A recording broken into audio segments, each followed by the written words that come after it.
نەخۆشیەکە بینە سەر نەخۆشیەکانی چی و چی؟ نەخۆشیەکانی زۆرن بەڕاستی سەروی سەد نەخۆشی سەروی سەد نەخۆشی دەگرێتەوە.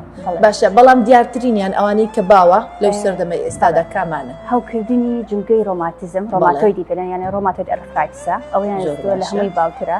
نەخۆشی شتۆگرنمان هەیە، نەخۆشی گورگە سوورەمان هەیە، نەخۆشی ئەوە ڕقبوونی بربڵای پشتمان هەیە کە ئەوش نوعێکە لە ڕۆماتیزم بربڵای پشتەگرێتەوە بە تایبەتی. هەوکردنی بۆ ڕێکانی خێنمان هەیە، نەخۆشی بەهجەتمان هەیە، نەخۆشی دەردەپاشامان هەیە. کەواتە ئەمانە هەمویان پەیوەندیدارە بە نەخۆشی ڕۆماتیزم.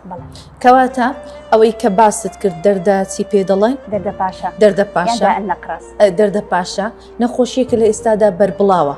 ئەمەیان چۆنە و چۆن بەو شێوەیە بەربڵاو دەبێت و نیشانەکانی چین، هۆکارەکانی چین؟ بەڵێ ئەوە نەخۆشیی زۆر باوە ڕاستی جنگە تووشی جنگەکانە بێ بە تایبەتی جنگە پەنجە گەورەکەی پێ یەکەم نیشانە زۆر جا لەوێەوە دەست پێەکە، بەڵام ئەکرێت جنگەکان تریش بگرێتەوە وەک پاژنەی پێ وەک ژنۆکان ئەگرێتەوە.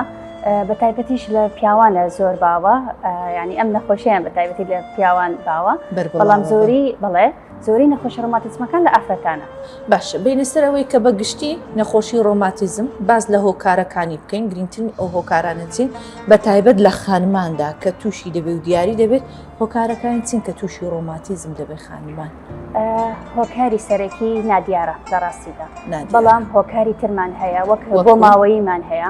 ڕاستی بەڵێ پیسبوونی ژینگە زۆر گرنگە بۆ نەخۆشە ڕۆماتیزمەکان، جگەرە کێشان، ئەمانە شتێکێکە یعنی لە هۆکارەکانی هۆکارە سەرەکیەکە.